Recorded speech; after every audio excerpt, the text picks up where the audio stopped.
Hi everyone. I just wanted to come on and share a bit of information about what's going on at the moment because it's become apparent, you know, as always, it's not uncommon in my life, but like macro, like micro out in the world, we see things happen on a personal level. And there's this massive karmic reset that's going on at the moment during the month of February for 2026. You would have heard people talking about this change in Lunar New Year. Um, uh, I believe that there's three coinciding religious events at the same time that you've got Mahashivaratri, um, uh, Ramadan and Lent all happening around the same time. It's incredibly rare for this kind of stuff to happen. Massive stellium of planets happening in Aquarius at the moment. And again, like I said in the last video, that um, you don't necessarily need to understand astrology to be able to understand how it's interpreted, if that makes sense. So we just use it as a tool. But there's a lot of shifting happening at the moment, and I wanted to show you what's going on. It's become really apparent, and it's not uncommon in my world that the people around me, I can see them going through massive shifts and changes. And I really wanted to make this video just in case um, anybody that's watching this, whether it be on my YouTube or my Instagram or any of my other social media platforms, sees this and it helps you understand the energies that are playing out at the moment, the light and the shadow aspects of it. And you can use it as a guide because we all have free will and choice, and also how to support yourself as you're moving through the eye of the needle, so to speak, because this is a massive karmic reset. And March is probably the most challenging energies for 2026. So I just wanted to show you, after I did the eclipse reading the other day, what we're looking at. So the chart that we're looking at right now is a transit chart. So I've used the eclipse for March chart down here. So that's what you see in the middle, but we're actually looking at the planets on the outside. And you can see all this messy stellium of all these planets. We've got Mars here sitting in Dhanishta, the Sun and Rahu conjunct sitting together. So when you see the Sun and Rahu together, that means that there's an eclipse. And what we just had was a solar eclipse, which is where this moon was sitting here together with these guys. And the lunar eclipse will be when the moon goes and sits with Ketu, the south node of the moon, and that will be, I believe, on the 3rd of March. But I'll have another video for that come out. The reason that I'm here is because I wanted to explain that the energies that we're seeing at the moment, we've got all of these guys conjunct here. We've got Saturn and Neptune here doing their own thing. We've got Uranus and Critica in Taurus here. We've got Jupiter retrograde doing its thing over here. And this combination of Leo and Aquarius, and we've got Mercury retrograde going on. The only planet I haven't really included was Pluto, but I'm going to leave it out just for this one. It's a lot going on, so it's all about revealing hidden truths. So the energy of where the South Node is sitting is Leo. It's kings, celebrities, royalty. The 11th sign, Aquarius, is all about the people. So when Ketu sits in a sign like this, it's a detachment, it's a drawing away. So it's this falling away energy, revealing of truths. That's with this Rahu sitting in Satyabisha, the 100 healers, truths being revealed. It's interesting how this energy with Saturn, Neptune sitting together too. Neptune is all about illusions. Saturn is about truth and karma. So it's this, you know, um, time to get real, so to speak. Also having Mars in Aquarius, you'll see this energy of, I want to take action now, so we can see that manifest in a couple of different ways. And again, like I said at the beginning of the video, there's a shadow and a light aspect to this, but I just wanted to go through a couple of things. So this month, you'll see breaking down of old systems, shifting relationships and identities. That's also this Venus. Mercury goes retrograde at the time that I'm filming this in a couple of hours, but it's generally, people get really worried about Mercury retrograde, but it's a time to reflect. You might find things like technology can be a little bit tricky. It's not a great time for traveling. But again, it's nothing to be afraid of, that we trust our own inner guidance first and foremost, over everything else. So this is about personal destiny realignments. So yeah, it's fast change, emotional intensity can be mentally overloading, sudden realizations that can come through, feeling like you're being pushed into the future or through the eye of the needle. I've used the phrase a lot this week of being pushed through the tunnel. You may feel restless, disconnected, uncertain, called to change direction, like life is rearranging itself. So I've been putting up a lot of posts recently about when you're in the unknown, it's the most creative place to be. And if you can ground yourself and have faith that the universe has heard your wishes and that it is repositioning you on your new timeline, trust that.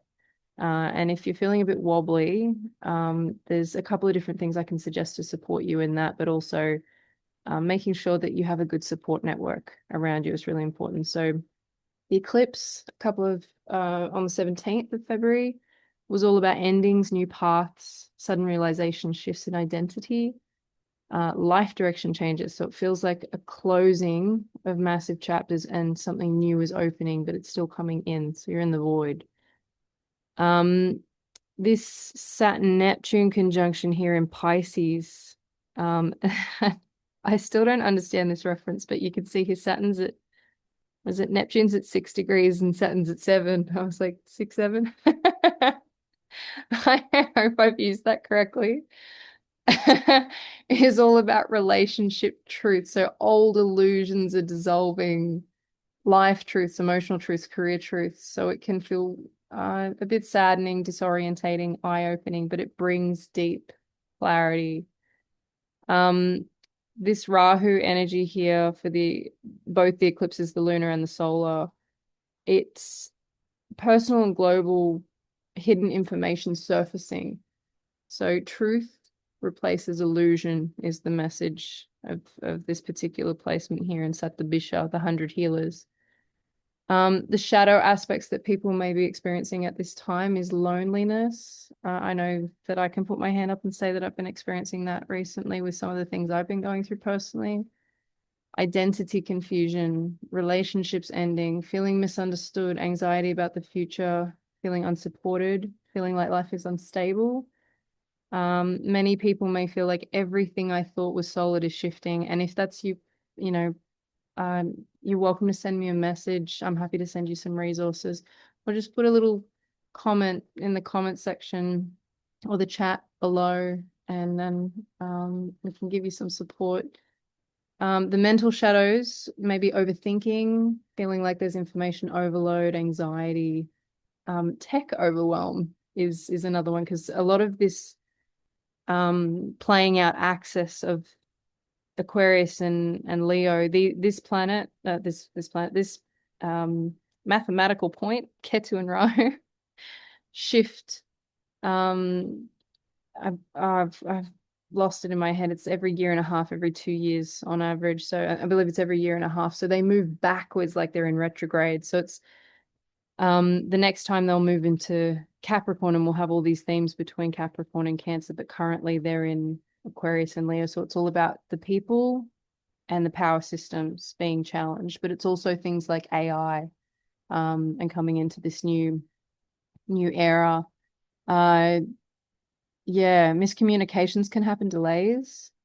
And in relationships, it'll be things like the truth coming out, boundaries forming, codependency coming to an end, soul contracts shifting, and people realizing what truly aligns and what doesn't. Collectively, we'll see things like technology disruptions, financial uncertainty, power struggles, scandals exposed. I think we all know what's going on there.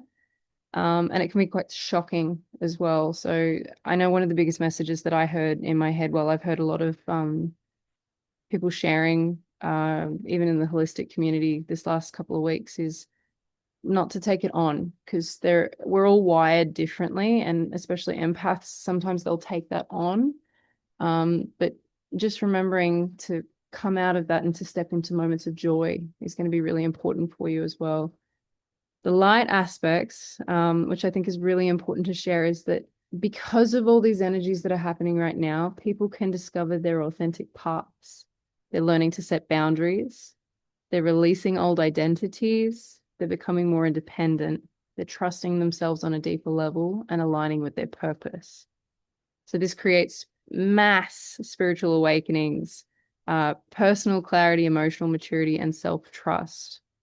In relationships, it can look like it's more authentic, less codependent, more honest, and more aligned. So surface connections will start to fall away and soul connections will strengthen. Collectively, this looks like innovation, healing technologies coming to light, social reform, collective awakening, and new systems emerging. Aquarius is all about building the future. I also noticed too this Venus Mercury retrograde, I believe it was, and also being so close to Rahu, was that love-based friendships or friendship-based love can form at this time, but you may also find relationships falling away based on communication and shifting. And they're in Purva Bhadrapada, so there's some boundary setting and awakenings coming through there. So in the world, we'll see humanity moving out of outdated systems, corruption exposed, development of new technologies, becoming more interconnected, shifting of power structures, about time, and building more conscious societies. So it's a transition between the old world and the new world, and it's happening very, very fast. 2026 is a very fast year. So things that you can do to ground yourself at this time.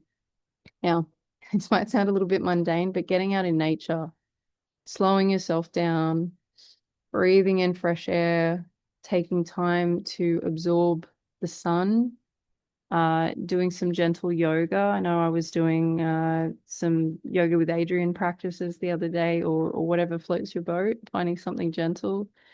Breath work. I know some people, if you would like some suggestions for this kind of stuff, I'm going to start putting some of these things up on my YouTube channel as well. In the early stages, so I'm getting there. But if you would like some suggestions, please reach out and I can put some in there. And the ocean breath, the Ujjayi breath is really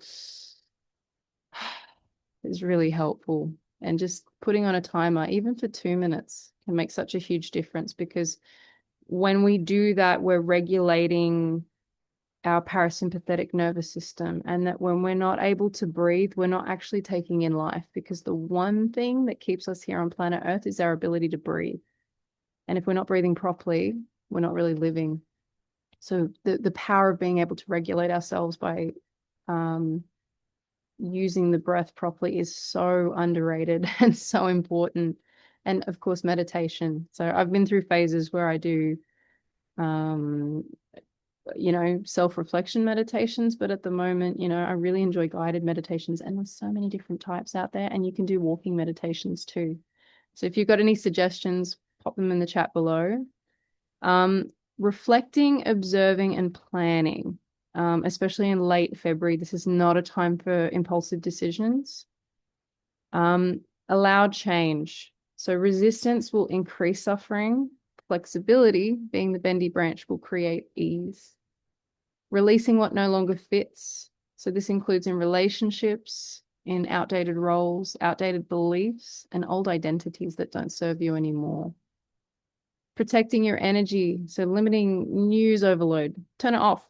If it's stressing you out, turn it off. Social media. If you need to take a break, take a break. Stressful conversations. Again, this is using your no wand and setting boundaries. Less is more. Focus on the inner work. So things like personal growth and development, healing for yourself and your soul. Filling your cup, journaling, meditation, potentially spiritual work, and even creativity, you know. One of my favorite hobbies is crochet. So the deeper purpose here is this intensity isn't random. It's not just happening to you. Yes, I'm talking to you. It's a collective upgrade that's happening to all of us. And even if you don't um associate or align with spiritual terms and things like that, if you close your eyes and you tune in, you can feel it. If you look around you, strange things happening, you know, you can feel it. So this is a period that will help people become more authentic. It will help you to live more consciously. It will help you to release illusions, align with truth, and step onto your real path. So it's a bridge between who people were and who they are becoming. And that is the true blessing of what's happening at this time. So hidden truths will emerge, old structures dissolving, and people being pushed to a more authentic and aligned future. And that is what I came on to share today. I hope this has given you some insight and some support and some strength. If you need any extra support, I am a CTC master therapist, and that is a 2.5 hour session where we clear out, it's called Cut the Crap, limiting beliefs. And you can message me anytime. My website's chelseamadison.com.au. I'm in the process of creating the full website at this moment in time in February 2026, and it should be done very soon. But there's a drop landing page that you can reach out to me through there. I also offer Reiki, deep dive clarity calls if you just need to get some structure and some support in the direction that you want to go in. And I also offer Vedic astrology readings if you're curious about your own unique special gifts and getting a greater idea and understanding of what you're here to do and how to use those waves to work for you with your own free will. All right, everyone, have a beautiful week. I will be back to report on the lunar eclipse energies in the next week or two. And I hope that you're taking care of yourselves. Sending lots of love.